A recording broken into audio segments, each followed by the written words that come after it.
जय श्री कृष्णा दोस्तों। एक जंगल में एक चकवा पक्षी का एक जोड़ा रहता था। चकवा और चकवी दोनों बड़े प्रेम से रहते थे। दोनों अपना जीवन हंसी खुशी व्यतीत कर रहे थे। इन दोनों में इतना प्रेम था कि जंगल में मौजूद सभी पशु पक्षी इनके प्रेम की मिसाल दिया करते थे। यहाँ तक कि चकवा चकवी से एक दूसरे पर अपने प्राण न्यौछावर करने के लिए वो तैयार रहते थे। जब चकवी से कोई गलती हो जाती तो चकवा उसे सुनाता तो वह चकवी चुपचाप सुन लेती और पलटकर कभी जवाब नहीं देती। ठीक इसी तरह जब चकवे से कोई गलती हो जाती तो चकवी चकवे को खूब सुनाती तो भी चकवा चुपचाप सुन लेता और पलटकर कभी जवाब नहीं देता था। जब दोनों में किसी बात को लेकर लड़ाई झगड़ा होता तो थोड़ी ही देर में दोनों में समझौता भी हो जाता। चकवा का पड़ोसी एक कौवा था। कौवा का अपनी पत्नी से हर बात पर झगड़ा हुआ करता था। उन दोनों में हमेशा कलेश रहता था। इतना झगड़ा करते कि मारपीट की नौबत आ जाती।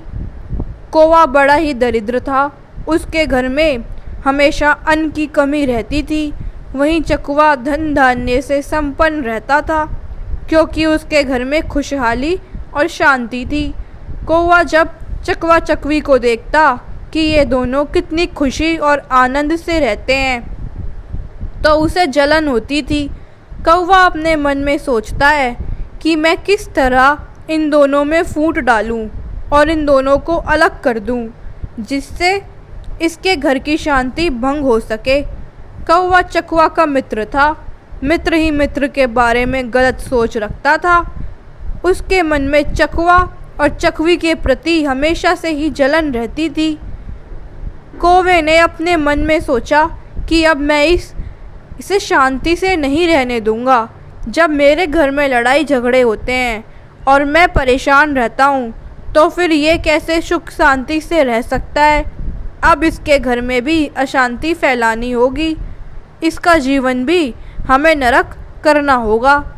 जब भी चकवा घर पर नहीं होता तो कौवा चकवी के पास जाता और चकवे के बारे में बुराई करता और कहता कि चकवी बहन चकवा भाई आपसे बिल्कुल भी प्रेम नहीं करते। वह तो किसी दूसरे से प्रेम करते हैं। मैंने उन्हें कुछ समय पहले किसी और से बातें करते हुए देखा। कौवे की इस बात को सुनकर चकवी को बिल्कुल भी भरोसा नहीं होता। चकवी कौवे की बात को सुनती ही नहीं और उसकी बात को हवा में उड़ा देती।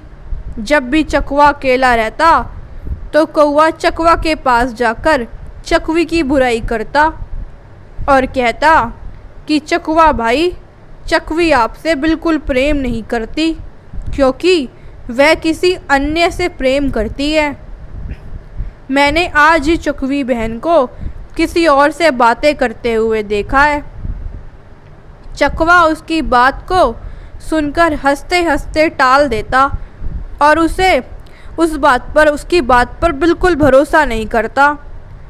अब इसी प्रकार कौवा चकवा चकवी दोनों में बारी बारी से फूट डालने की कोशिश करता, लेकिन चकवा चकवी में इतना दृढ़ प्रेम था कि एक दूसरे पर पूरा विश्वास किया करते और दूसरों के बहकावे में कभी नहीं आते। अब इस प्रकार कौवा जब हार जाता तो कौवा अपनी पत्नी के पास जाकर कहता कि यदि तुम चाहती हो कि मैं तुमसे कभी भी झगड़ा ना करूं तो तुम मेरा एक काम करो, चकवा और चकवी दोनों में मनमुटाव करवा दो। दोनों के बीच लड़ाई झगड़ा पैदा कर दो जिससे उनकी शांति भंग हो सके। कौवे ने अपनी पत्नी से कहा कि जब भी तुम्हें मौका मिले तुम चकवी बहन का कान भरती रहो और मुझे जब भी समय मिलेगा मैं भी चकवा भाई का कान भरता रहूँगा जिससे दोनों में लड़ाई झगड़ा हो सके। अब कौवे की पत्नी चकवी से जाकर कहती कि तुम्हारा पति तुमसे प्रेम नहीं करता, वह तो किसी दूसरे से प्रेम करता है। ठीक इसी तरह कौवा भी चकवे के पास जाकर कहता है, चकवा भाई, चकवी बहन आपसे प्रेम नहीं करती, वह किसी दूसरे से प्रेम करती है। कौवा और उसकी पत्नी अब प्रतिदिन चकवा और चकवी के कान भरते, जिससे धीरे धीरे चकवी को विश्वास होने लगा कि चकवा ज़रूर अब हमसे प्रेम नहीं करता। ठीक इसी तरह चकवे को भी धीरे धीरे विश्वास होने लगा कि मेरी पत्नी मुझसे प्रेम नहीं करती।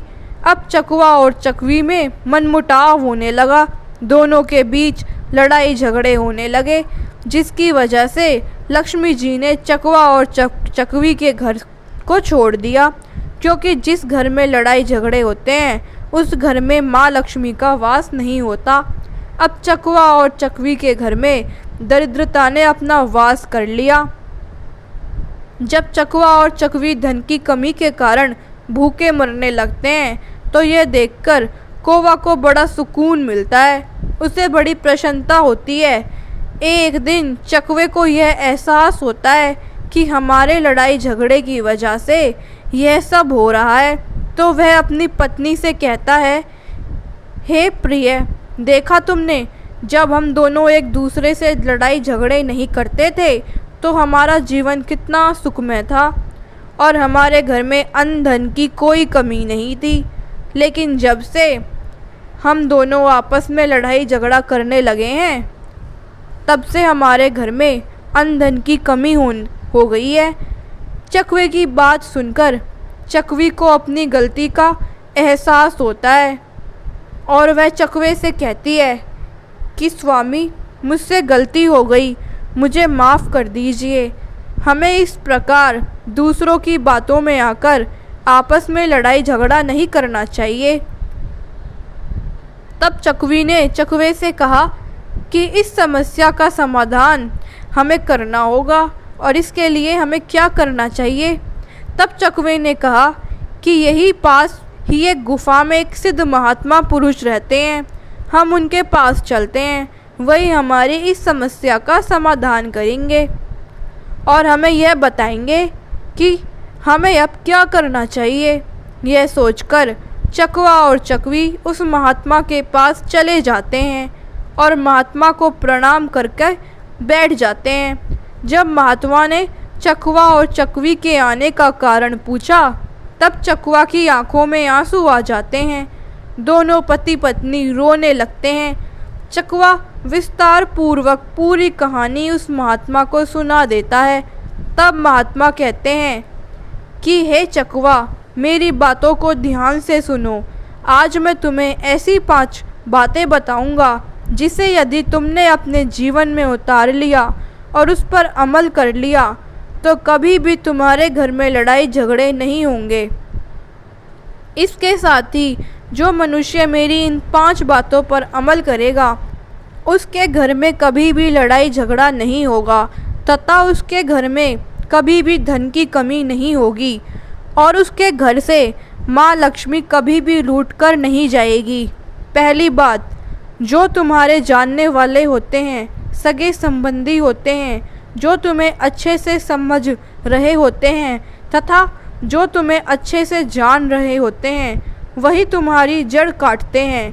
यह बात बिल्कुल सत्य है। जो व्यक्ति तुम्हें अच्छी तरह से जानता है और समझता है, वही व्यक्ति तुम्हारे घर में लड़ाई करवाता है, जिससे घर में कलेश उत्पन्न होता है।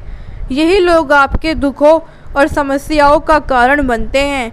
इसलिए अपने करीबियों को राज की बातें या गुप्त बातें कभी भी मत बताना। दूसरी बात, अपने मित्र के सामने धनी होने का कभी भी दिखावा मत करना। अपने मित्र के सामने अपनी बड़ाई और दिखावा करोगे कि मैं बहुत धनवान हूँ तो वो मित्र आपके बारे में गलत धारणा बना लेगा और आपसे घृणा करने लगेगा तथा आपसे दूर रहने लगेगा। इसलिए अपने मित्र के सामने धनी होने का दिखावा कभी मत करो। तीसरी बात, दूसरों के कहने पर कभी भी विश्वास नहीं करना चाहिए जब तक कि स्वयं आप अपनी आंखों से ना देख लो। तब तक आपको उन बातों पर विश्वास नहीं करना चाहिए। यदि किसी ने आपके अपनों के प्रति मनमुटाव पैदा कर दिया है तो ऐसे में आप बिना कुछ जाने समझे उस पर विश्वास बिल्कुल भी ना करें। कही कहाई और सुनी सुनाई बातों में नहीं आना चाहिए। चौथी बात, हमें अपनों पर कभी भी शक नहीं करना चाहिए। यदि आप अपनों पर शक करेंगे तो आप विनाश के कगार पर पहुंच जाएंगे। पति पत्नी, माता पिता, पिता पुत्र, इन्हें आपस में किसी के ऊपर शक नहीं करना चाहिए। आप गैरों पर शक कर सकते हैं लेकिन अपनों पर कभी शक नहीं करना चाहिए। पांचवी बात, कभी भी बिना बुलाए समारोह और उत्सव में नहीं जाना चाहिए, क्योंकि यदि आप बिना बुलाए किसी समारोह या उत्सव में जाते हैं तो इससे आपके सम्मान को ठेस पहुंच सकता है, जिससे आपके मान सम्मान में कमी आ जाएगी। तो दोस्तों, अगर आप सभी को ये वीडियो पसंद आया तो वीडियो को लाइक और हमारे चैनल सनातन संस्कृति को सब्सक्राइब करें और अपने दोस्तों के साथ शेयर करें। धन्यवाद।